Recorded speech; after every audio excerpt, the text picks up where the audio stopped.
Hey everyone, it is I, Nix. Are you ready to ramble? So, this isn't about race. I don't care who you hire.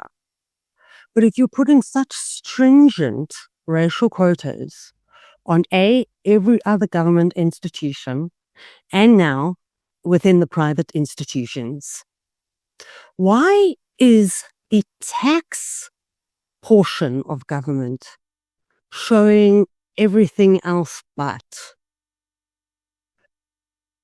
It's insincere, it's deceitful and hypocritical. Again, just showing your hypocritical, deceitful and disgusting behavior.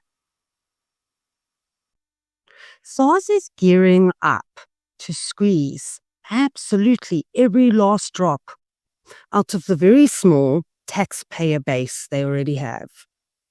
But it's funny because when you look into the deviations report and you find this strange company that is a government-owned entity, and then you find out they got paid 1.5 billion rand from SARS just recently in the first quarter of 2025. Join me as we take a look under the hood for SARS.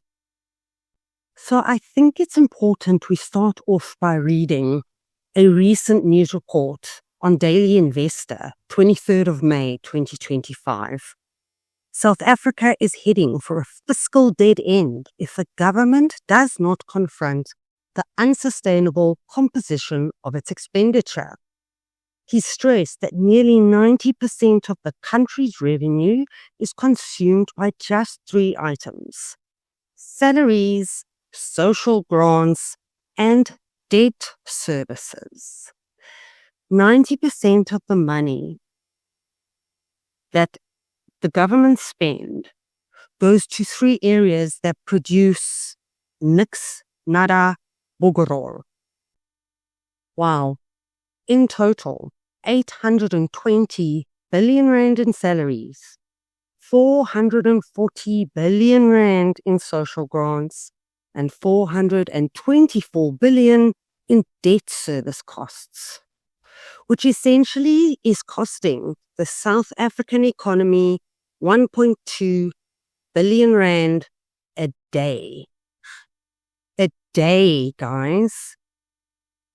And that makes up 90% of the revenue we collect. 90%. So we have 10% left over for goods and services. So 10% left over to pay for goods and services, and we pay too much for those because they are poorly conceived, poorly planned, and poorly managed, often riddled with corruption at all levels within government. It's literally what the article says. It says that public sector salaries in South Africa are far higher than those of their global peers and have grown by over 315 billion in a decade. I mean, what's that? 3 billion a year. Like, listen, I've never proclaimed to be a mathematician. So an article earlier this year, January, it is about who pays the most tax in South Africa. More interesting than anything else. The table below outlines who pays the most tax in each category. This is for personal income tax. Category, income bracket, age, gender, province, city, job sector. Where's race? See, now the funny thing about everything is that nobody's talking about the fact that SARS and tax is probably one of the very few, if not the only one institution or category of government that there is no racial categorization of citizens. Very interesting, hey? I mean, even the deeds office is now demanding that you tick a box. Nothing here about race. I would like to understand quickly. When you're looking at reporting in your audit reports, this is SARS, workforce profile. They have designated roles, which are males, African colored Indian, female, African colored Indian white, non-designated, white male, foreign nationals.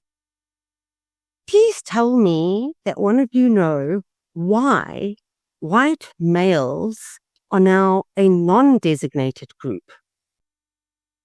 So now that we know about this fiscal crisis and the fact that 90% of our revenue goes to debt, grants, and government employees, and we know that for all three of those, there is absolutely no return on investment.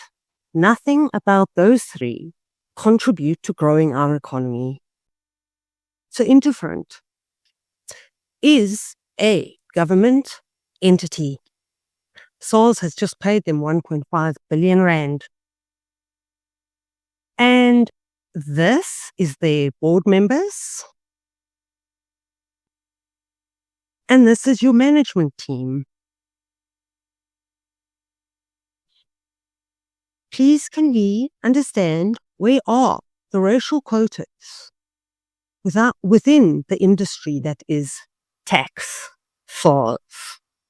It's not about race. It's about being two-faced. Okay, guys, that's my ramble for today. I hope this has been a thought starter for you. I hope that you've enjoyed seeing a bit of the numbers and what's actually happening with SARS.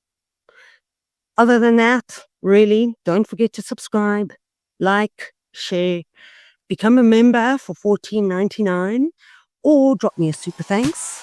And then, yes, have a great week. Over and out.